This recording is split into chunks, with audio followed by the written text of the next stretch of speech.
আসসালামু আলাইকুম, কেমন আছেন সবাই? আলহামদুলিল্লাহ আমরাও ভালো আছি। আর একটি নতুন ভিডিও নিয়ে হাজির হয়ে গেলাম।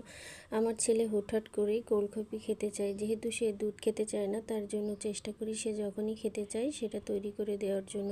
এখানে 250 গ্রাম দুধ আর 1 চামচ চিনি জ্বালিয়ে আমি ঠান্ডা করে নিয়েছি। তার সাথে দিয়েছি 1 কাপ বাটি আইসক্রিম এবং সাথে দিয়েছি 2 প্যাকেট কফি হালকা দুধ দিয়ে গুলিয়ে নিয়েছিলাম। আর সাথে দিয়েছি চকলেট সিরাপ। চকলেট সিরাপটা দিলে দুধের যে এক্সট্রা ফ্লেভার থাকে সেটা থাকে না, যার জন্য আমার ছেলে খুব সুন্দরভাবে খেতে পারে। তারপরে ব্লেন্ডার করে নিয়েছি এবং গ্লাসটা খুব সুন্দর করে ডেকোরেশন করার চেষ্টা করছিলাম, কিন্তু পারছিলাম না। তারপরেও যা হয়েছে মাশাআল্লাহ ওইটুকুতেই যথেষ্ট।